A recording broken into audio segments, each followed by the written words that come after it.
Hey everybody, great to have you back here in the fish tank. It's that time again. That's right, Minion Masters Meta Review. We are going to have a look at what's strong this season in terms of Masters, in terms of cards, in terms of decks. If you're new to this little thing that we do here, welcome, great to have you here. So just to bring you up to speed, I scrape the leaderboard on a regular basis and then we put all that data into a big spreadsheet and then we see what we can glean from it. Now this month we have even more data than ever. So previously when I first did this we based our findings on 150 decks. Last season we based our findings on 3,000 decks. This season we are looking at over 21,000 decks. Obviously there's a lot of repeats in there, but the more data the merrier. So we're scraping the leaderboard on an hourly basis whenever my PC's on. So we have a lot of data. Now, I'm sure you're not too interested in the process behind it. Needless to say, there was a lot of work that went into it. But we will be covering a lot today. So please, if you need to, make sure you pause the video, take screenshots, whatever. I may make these slides available. Let me know in the comments if you want that to be done. Okay, let's dive in. Right, let's start off with Master Popularity. APEP is the Master of Choice. So this shows overall Master Popularity. There's a bar chart, a bar for each Master, separated into three sections. Yellow's 1v1, Red's 2v2 randoms, Blue's 2v2 pre-mades. You can see APEP is the #1 Master. And he's the Master of Choice in solos. We'll break that down a little bit. We can see here APEP #1, Stormbringer #2, closely followed by Tronvir, and then we've got sort of Valorian and KP in there. Stormbringer seeing a big upsurge this season for some reason. King Puff dropping off quite a bit. We did see a King Puff nerf in the last patch. Milloween also dropping off as well. Right, so let's break these down into the different modes. So let's have a look at Master Popularity in 1v1, in solos.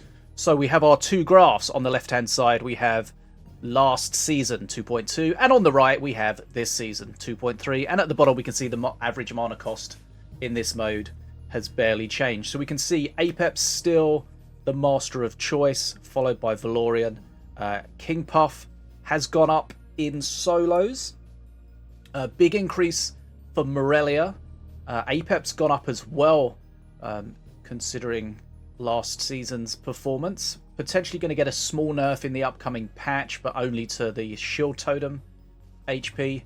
Milloween has dropped off quite a bit, and I think that's because a cursed Milloween, which was kind of the most popular Milloween in solos, is just not very good in the Rystar meta.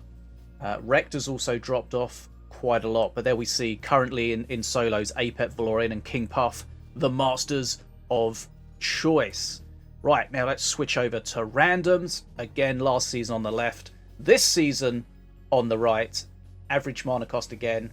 And one thing to mention, when you're a new player, when you're building a deck, average mana cost, look to keep it between 3 at the real super cheap and 4.5 at the most expensive. Obviously, if you've got big Mordor decks, stuff like that, you can go outside of that, but that's a good thing to keep in mind. So, Tronvir, Master of Choice in randoms this season. Previously, it was only the 3rd. So we can see Stormbringer's actually increased quite a lot this season, the orangey colour there. Mordor as well. Mordor definitely one that we see more in 2v2s than in solos. Morelia dropping off quite a lot in randoms. Also, APEP and again King Puff and Milloween dropping off there. So Tronvir, APEP and Stormbringer the top 3 for randoms. And then finally we look at the Master Popularity for pre-mades. And again we can see here Tronvir is the Master of Choice. Definitely a Master that feels stronger in 2s than in solos. We can see he was favourite last season. Favourite again this season. So Tronvir, Stormbringer and Mordor the top 3 as they were before.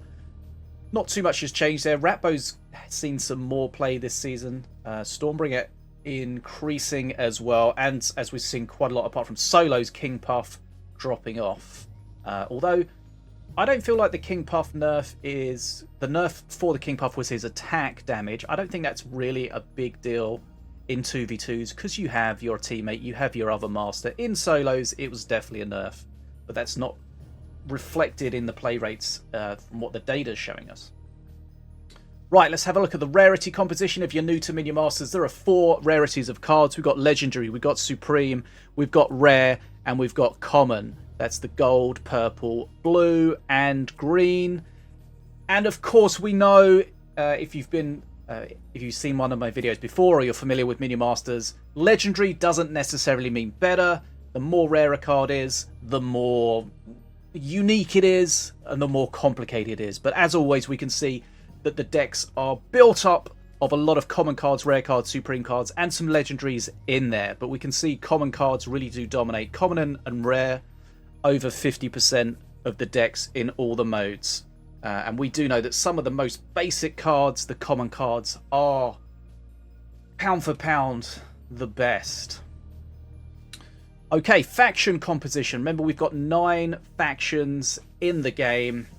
And this gives you an idea of what is the most played faction. Voidborn was the most played last season and is still the most played this season. Scrat and Empyrean changing around a little bit up there, but we've seen some big increases to Crystal Elf, and I think that's off the back of the Spell Dancer being strong, the Resonating Blast Crystal being strong, Border Patrol being strong, Lone Scout as well. Some heavily played Crystal Elf cards that are not necessarily found in a full Crystal Elf deck, but definitely found in a lot of just regular decks this season.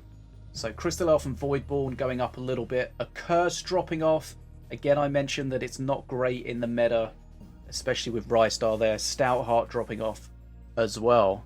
Okay, let's break this down a little bit further. See if there's any sort of factions that are more popular with different game modes. So we've got along the top solos, randoms, and pre-mates for this patch, and along the bottom the corresponding for the last patch. Now, in solos, Crystal Elf has gone up quite a lot, and again, that's specifically, as I mentioned, because of those cards that are getting heavily played, the Spell Dancer and the Resonating Blast Crystal specifically. So in solos, we're looking at Voidborn, Empyrean, Zenshi, and then Crystal as the top played factions. Remember, this is not necessarily a faction deck. This is just looking at all the cards and which factions they're from, and just which factions are getting the most play rate. Cursed dropping off quite a lot in randoms. We can see it was the most popular last season. Now it's only the 3rd most popular, replaced by Scrat and Voidborn. And again, we see Crystal Elf increases across the board. And in pre-mates, Stoutheart and Accursed dropping off, being replaced a little bit by Outlander and Zenshi. But we still see Scrat, Voidborn, and Empyrean as the top 3 factions in pre-mates. Okay, wildcards. Some people love them, some people hate them. Remember, wildcards is the ability to play duplicates of a card. You can play 2 lots. You can play up to 3 copies of 1 card or 2 copies of 2 cards. You have 2 wildcards to use. Again, we have the completely irrelevant 1v1 wildcard graph because there are no wildcards in solos, but it's always nice to remind ourselves to be thankful for that. And then if we look overall, we can see that wildcard usage has increased. So the red are when you've got 2 wildcards in your deck, orange 1, and green no wildcards. So we can see in randoms and in pre-mates, people wildcarding has gone up. But what is being wildcarded? Great question. So in randoms, we see Skeleton Crew. And if you see Skeleton Crew being wildcarded, you know that's going to be in a Curse deck. We Bridge Buddies, Zeppelin Bomber, and Crackghoul Doomcleaver. And in pre-mades, we see the Woodsman, Swarmers, Crackghoul Doomcleaver, and again Skeleton Crew. So overall, the most wildcarded card in the game is Skeleton Crew by a long way, followed by Doomcleaver, Swarmers, and Lady in Fray. And just as outside of this top 4, a couple of things to mention. We've seen big increase to Spell Dancer being wildcarded. but we've seen big reductions to Gax being wildcarded. Always nice to see that. And Storm Tamer. Remember, Storm Tamer dominated last season, partially because it was strong, partially because it was bugged. It got bug fixed and nerfed. So it's seeing a lot less play. Right, let's have a look at the cards. So, top cards overall. If you're looking to build a deck, these are great things to include in your deck. Just to tell you how this works.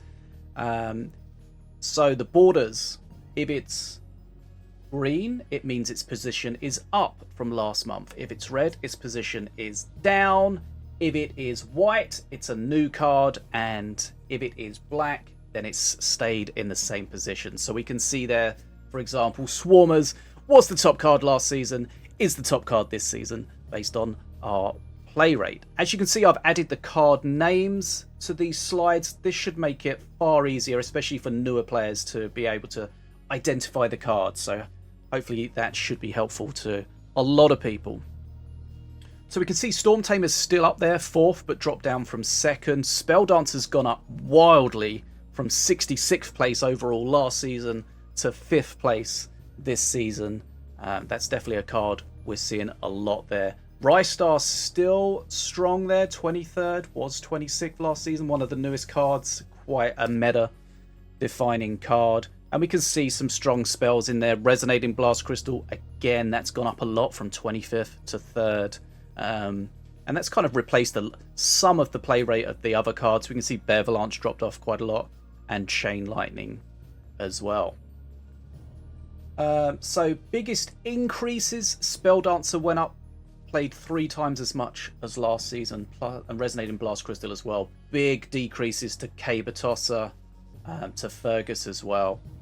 And it's always interesting to have a look at how cards that got buffed or nerfed in the last patch are performing. So buffed cards from the last patch that are seeing a substantial increase in their play rate: Stormy, Demon Warrior, Shadow Whelp, Spirit Infusion, Shrumama Shumi, Ghast, Bats, Feng the Wanderer, Ting. A lot of those cards going up quite a lot.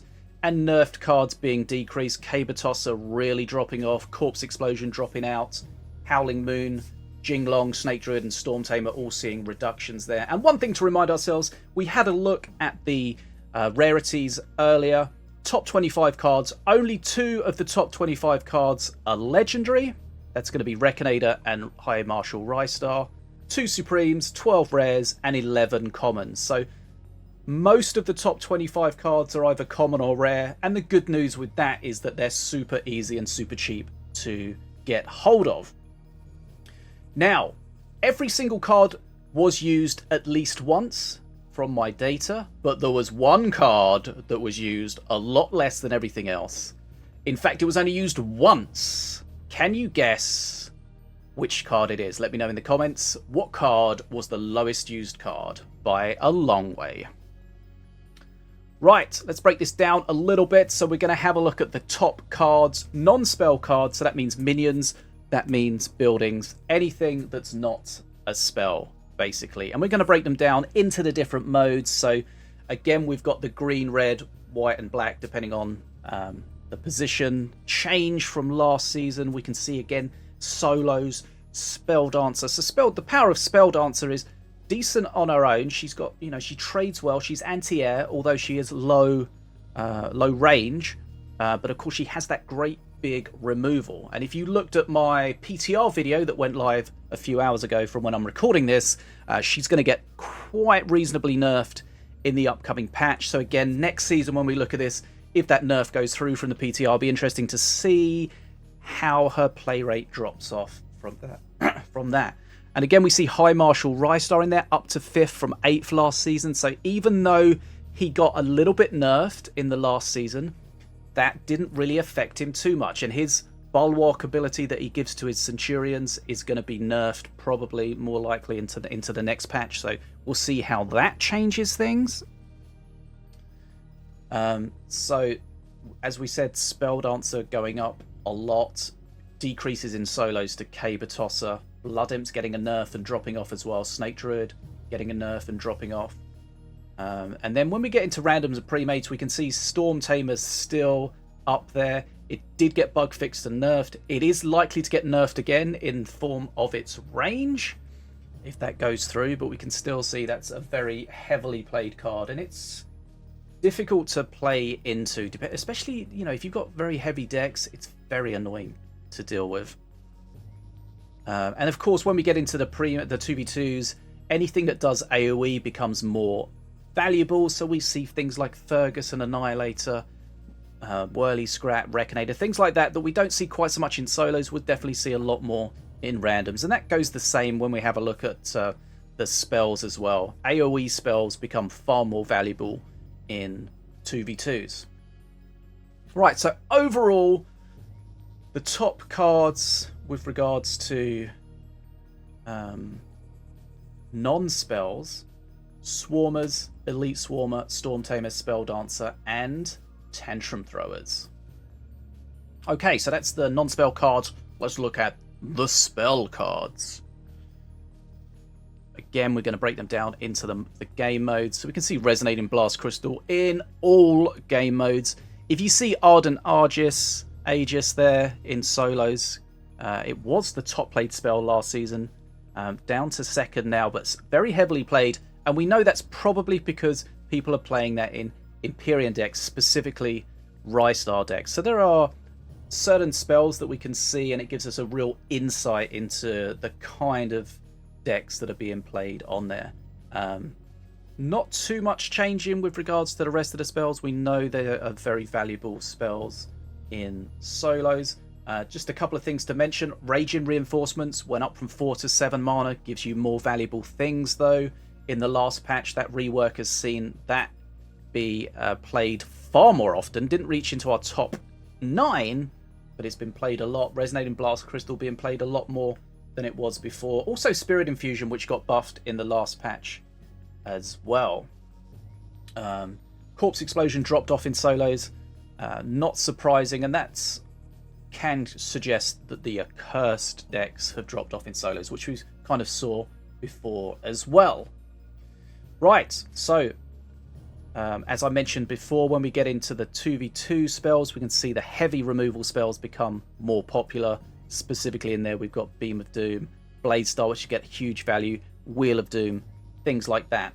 And of course, we see Ritual of Servitude in there, so that gives us an idea that there's a lot of these heavy decks, probably Mordor decks, going around specifically in pre-mates.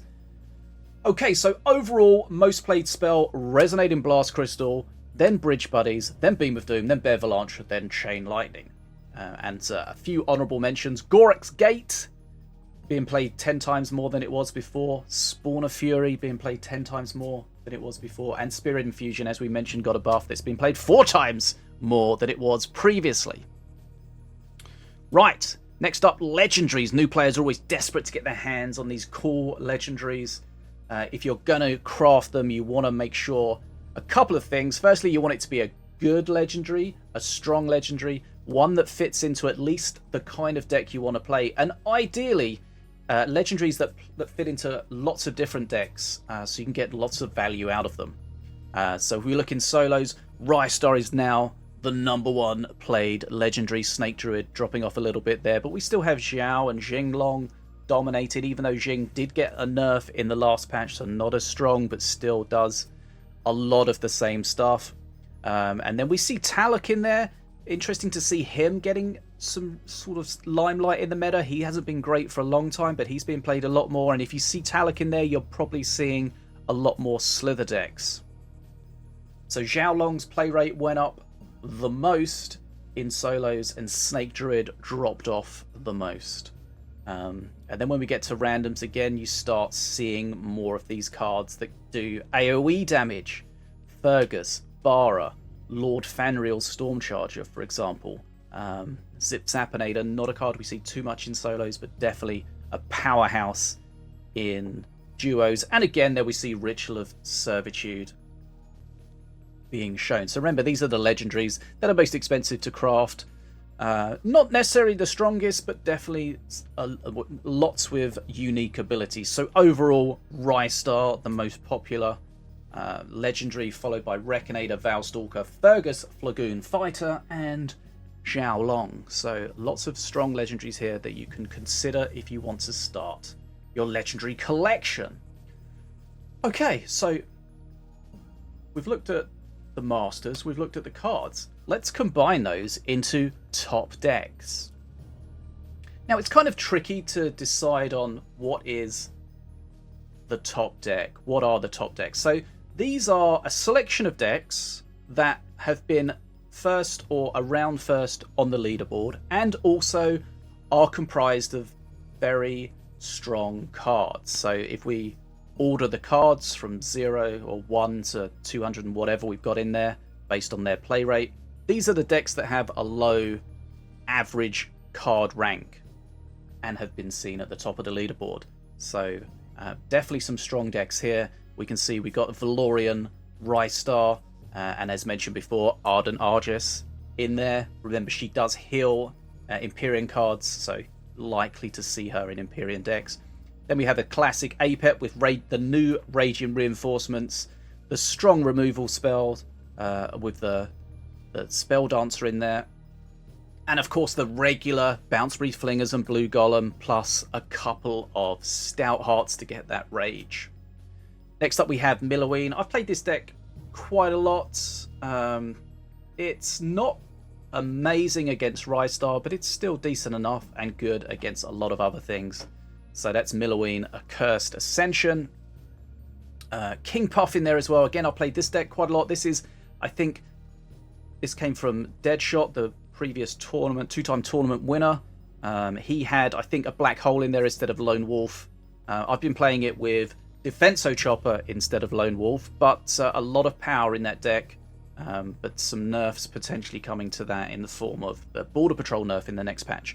And then finally we have this Ravager deck, which, as you would expect with Ravager, it's an aggro deck, it's an Accursed deck. That's... Sorry, I mean a Voidborn deck, and that's pretty much all we need to talk about. Okay, so let's switch up to randoms now. Top randoms decks. So we see Tromvir, Apep, Morelia, Setsu, and Stormbringer. Bladestar, very popular in randoms. So Bladestar, for me, it's one of those cards, and I have been collecting videos so I can put together sort of a compilation of Bladestar value shots and stuff like that. It's one of those cards that in duos, when you know how to use it, it's really powerful. But also it's really quite forgiving because it lasts for quite a long time. So if you do completely mess up, you do often bounce around and come back and get some value anyway. So I think it does probably need sort of a duration nerf just to increase the risk and reward sort of set up for it. Okay, so Tromvir's the top deck. Nothing particularly special about it, just valuable units. DPS in the form of Assassin. We've got some flying. And we've got the Zip Zapnator in there, of course, which is very powerful, especially against big units. Apep. So that's kind of a cheap Apep with the Yahoon as kind of the figurehead. Of course, we have Bounce Breeze Flingers in there to give Yahoon that Growth Burst Shroom. Next up, we have an Accursed deck from Morelia. So this is a Toll of the Dead deck, which is pretty strong for sure. Not necessarily the strongest in the current meta. The skeletons don't trade incredibly well with everything, but we can see that the Toll of the Dead Morelia is there. And then we have Setsu. So as you would expect, a lot of cheap spells for Setsu, which of course triggers her perk 3 nicely. Still waiting for some kind of Setsu rework to make her a little bit less coin flippy, kind of weak early on. Perk 3 is insane. And then we see Stormbringer. It's not the normal Stormbringer deck you'd see. This is a High Marshal Rystar Stormbringer. Often with Stormbringer you'll see a lot of ranged units, which we don't really have too many of them in here. But the ATG drone's an interesting one because of the way that a lot of people don't have counters for it, and it can shred a lot of the ground-based pushes, and of course Storm Tamer in there. Right, so those are the random decks. Next up we have a look at the pre-made decks. One thing to bear in mind with the pre-made decks is some people will play pre-mades with lots of different people, whereas other people will have a very specific partner with a very specific deck to complement theirs. So sometimes you can't just look at these pre-made decks in a vacuum and understand fully how they're working. For example, we've seen before, like you have a deck with a random Guardian with nothing for it to protect in there, but that's because they always play with someone with Crystal Elves to protect. Right, Tronvir, King Puff, Mordor, Stormbringer, and Volko. Similar thing that we've seen before with this Tronvir deck. Remember, with Tronvir, you want to pay attention to, from perk 2 onwards, your units getting buffed and try to use them appropriately. King Puff, it's kind of a different King Puff than I've been playing, but Horde, as you would expect. I always prefer prop Horde and some Rage in there. That's my preferred way of playing it. Magma Storm, not the removal spell of choice, but an interesting one nonetheless. Classic Mordor Ritual. Remember, if Ritual's the cheapest card in your deck, then you get the most value out of it. So it's just Mordor Ritual with a deck stuffed full of big units. Then we have more of a classic Stormbringer, Elfbringer. We've got the Guardian, lots of Crystal Elf units. Lady in Frey, one of the highest wildcarded cards, wildcarded here. Would like to see her get some kind of change. Her piercing shot is kind of a little bit too disgusting. Black Hole's always an interesting thing in there because their decks can be wiped out with these big removal spells, and Black Hole just says, I don't think so. And then finally we have a Volko deck. Volko tends to feel more aggro-y because they've got that rage. They want to get pushing. Bannerman, there's not too many great targets for the Bannerman. The Rapid Response Reserve, if it does give you the Marines, that's going to be where you get a lot of value out of it. But of course, remember, we're talking about pre-mades. Who knows what their teammate might have in their deck that the Bannerman can put that all-important shield on. Right. We've gone through a lot, not quite finished yet, but what we're going to do now is we're going to go through and have a look at the Masters and what cards are most popular with the Masters. I'm not really going to talk about this, we're just going to whiz through it. If you want to pause the video, screenshot it or whatever, you can do to look at your Master of choice. But we're just going to zip through, so here we go. One thing to mention at the bottom, it tells you the number of unique decks that were found for this Master. So we can see a lot of decks here for APEP, gives us a lot of data. Some of the Masters in some of the modes will have very few unique decks, which means the data's not necessarily that reliable. Right, Diona. A lot less Dionas. Next up we have King Puff. Propeller Horde, as we see a lot in King Puff, lots of moldy minions. Next up we have Milloween. Lots of Accursed, especially in solos, and lots of spells as you would expect. Mordor. Lots of heavier units. Ritual of Servitude, of course, in 2v2s. Morelia, Accursed, dominated in 2v2s, but not in solos. Wrecked, more of an aggro kind of master. Ratbow, lots of scrats. Ravager, not very heavily played, but pretty aggro when he is played, especially in solos. Setsu, as you would expect, lots of spells to get Setsu's spell synergy popping off. Stormbringer, lots of ranged units, as we see lots of Outlander cards, lots of Crystal Elves. Tronvir. Valorian. We see lots of Empyrean decks with Valorian. Remember, Valorian many moons ago used to actually get very strong synergy with Empyrean decks. He doesn't have any specific synergy with that, but he does. The Empyrean have a lot of sort of units that will benefit nicely from his heal mid HP units. Okay, and then we have Volko, which is just a lot of stuff that benefits from Rage. Okay, we did it. We got through. Good work, everybody. Now, I know there was a lot to go through. If you need to go back and have a look at it, please do so. Take screenshots. Let me know if you want me to make these slides available in some manner, and we'll see if we can get them out to you, which might make it easier to keep as a reference when you're making the decks, stuff like that. As always, please get involved in the comments. Let me know, what are you enjoying this season? What are you hating playing against? What is too strong? What is too weak? Is what we're seeing here, because remember that we're looking at the leaderboards here, And there's a lot of people that play that are not on the leaderboards. Is what we're seeing here the same as what you're experiencing in lower ranks? Or is it completely different? Always interesting to have that sort of conversation and that comparison. Please do hit the subscribe button. It does really help, and it keeps you up to date on all things related Minion Masters. Like, comment, and subscribe. I'm Bad as a Fish, and I will see you again soon here in the fish tank.